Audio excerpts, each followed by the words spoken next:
Assalamualaikum warahmatullahi wabarakatuh. Islam pertama kali diajarkan di kota Makkah. Dari kota Makkah Islam berhijrah ke Madinah. Di Madinah inilah Islam bertemu dengan sekian banyak manusia dari beragam bangsa.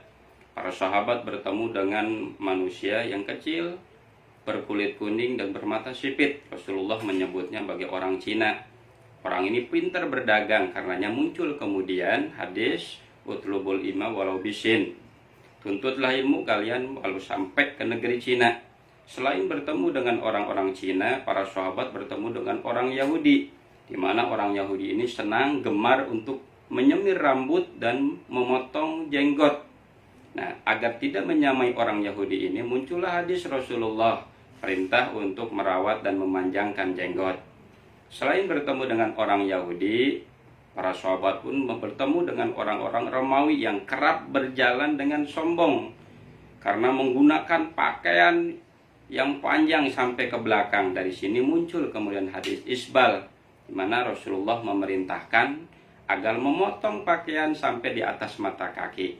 Dari Madinah Islam bergeser sampai ke Persia, sekarang Iran, Irak. Di sana Sayyidina Ali mengajarkan Islam. Di Persia ini dikenal dengan Raja Rustum yang beragama Majusi. Raja Rustum ini begitu simpatik kepada Sayyidina Ali dan kemudian menikahkan putrinya dengan putra Sayyidina Ali, Sayyidina Husain. Beberapa waktu berlalu, Sayyidina Ali kembali ke Madinah dan di sana diangkat menjadi khalifah keempat. Beberapa tahun setelah memimpin menjadi khalifah, Sayyidina Ali kemudian berkonflik dengan Bani Umayyah. Sampai kemudian terbunuhnya Sayyidina Ali oleh Abdullah bin Mulzam. Beberapa waktu setelah Sayyidina Ali terbunuh, Sayyidina Hasan wafat. Karena semakin tingginya tensi politik, putra Sayyidina Ali, yaitu Sayyidina Husain, akhirnya kembali ke Persia. Namun di tengah perjalanan, yakni di padang Karbala, Sayyidina Husain terbunuh dan dipenggal kepalanya oleh Yazid bin Muawiyah. Peristiwa ini terjadi pada 10 Muharram yang dikenal dengan Asyura, yang orang Jawa menyebutnya sebagai bulan Syura. Peringatan ini oleh orang Islam Jawa sebagian diperingati dengan membuat bubur merah, bubur putih. Merah menandakan darah yang keluar dari Sayyidina Husain, putih menandakan remuknya tulang Sayyidina Husain. Sebagian orang Islam Jawa juga kemudian tidak melaksanakan acara pernikahan di bulan Asyura ini karena untuk memperingati peristiwa berdukanya, terpenggalnya cucu kesayangan Rasulullah Sayyidina Husain. Dari Persia ini kemudian Islam dilanjutkan oleh duriyah Rasulullah dari keturunan Sayyidina Ali, Sayyid Hasan Husain dilanjutkan oleh Sayyid Zainal Abidin. Sayyid Zainal Abidin dilanjutkan oleh Sayyid Muhammad Al-Baqir. Sayyid Muhammad Al-Baqir dilanjutkan oleh Sayyid Ja'far Shadiq yang mengarang sholawat Asgil. Sayyid Ja'far Shadiq dilanjutkan oleh Sayyid Ali Uraidi. Sayyid Ali Uraidi dilanjutkan oleh Sayyid Muhammad. Sayyid Muhammad dilanjutkan oleh Sayyid Ubaidillah. Sayyid Ubaidillah dilanjutkan oleh Sayyid Isa. Sayyid Isa dilanjutkan oleh Sayyid Ahmad Muhajir. Islam semakin menjauh. Sayyid Ahmad Muhajir dilanjutkan oleh putranya yaitu Sayyid Alwi. Sayyid Alwi dilanjutkan putranya Sayyid Muhammad. Sayyid Muhammad dilanjutkan oleh putranya Sayyid Alwi. Sayyid Alwi dilanjutkan oleh putranya oleh Sayyid Ali Khairul Khosam. Semakin menjauh.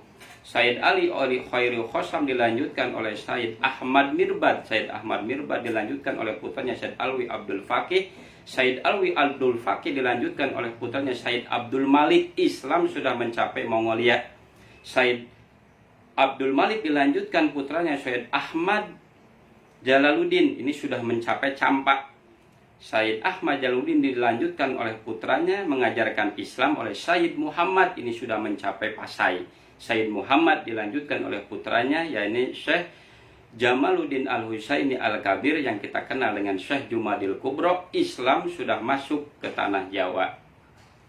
Syekh Jumadil Kubro ini memiliki putra yang bernama Syekh Maulana Ishaq yang mengajarkan Islam sampai ke daerah Blambangan, sekarang Banyuwangi, menikah dengan Dewi Sekardadu. pernikahan Maulana Ishak dengan Dewi Skardado melahirkan Raden Paku yang kita kenal dengan Sunan Giri yang makomnya di daerah Gresik. Putra berikutnya Syekh Jumadil Kubro adalah Syekh Ibrahim Asmarokondi yang makomnya di daerah Tuban. Syekh Ibrahim Asmarokondi ini memiliki putra yang bernama Raden Rahmat yang kita kenal dengan Sunan Ampel yang makomnya di daerah Surabaya. Raden Rahmat atau Sunan Ampel ini memiliki putra yang bernama Sunan Bonang.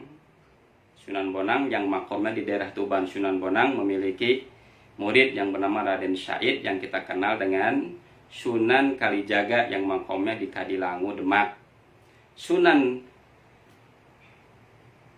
Kalijaga ini memiliki murid yang bernama Raden Hadiwijaya yang kita kenal dengan Jaka Tingkir yang menjadi Raja Pajang. Jaka Tingkir ini memiliki putra anak asuh yang bernama Danang Sutowijoyo yang kemudian menjadi Raja Mataram Islam.